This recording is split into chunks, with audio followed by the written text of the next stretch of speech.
ناظرین، آج میں آپ کے سامنے ایک ایسا واقعہ رکھتا ہوں کہ اللہ تعالیٰ اپنے مجبور بندوں کی کیسے مدد کرتا ہے۔ ایک بادشاہ تھا، وہ شکار پہ جایا کرتا تھا، اور جب بھی وہ شکار پہ جاتا تھا اس کی کوشش ہوتی تھی کہ شکار کرنے کے بعد میں کوئی نئی سے نئی ڈش کھایا کروں، کوئی نیا سے نیا کھانا میرے کے لیے تیار ہو۔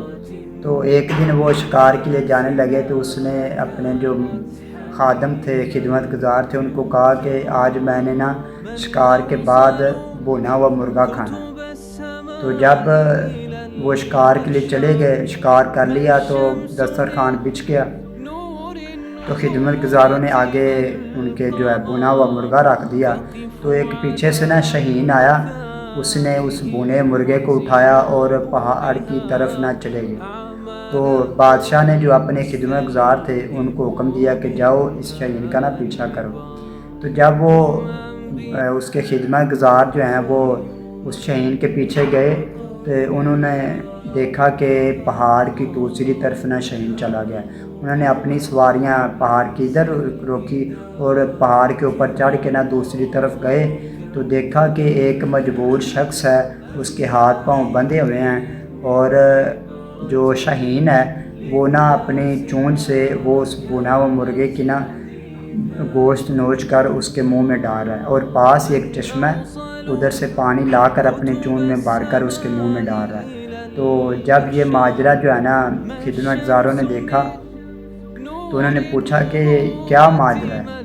تو اس آدمی نے کہا کہ میں ایک تاجر ہوں، میں سامان لے کے جا رہا تھا تو راستے میں ڈاکو نے مجھے لوٹ لیا ہے اور میرا سامان لے گیا، مجھے مارنے لگے تھے، تو میں نے کہا کہ مجھے چھوڑ دے اور میرا سامان لے دے۔ تو انہوں نے مجھے باندھ دیا کہ کہیں ہم تک پہنچ کر ہمیں سزا نہ دلوا دے۔ تو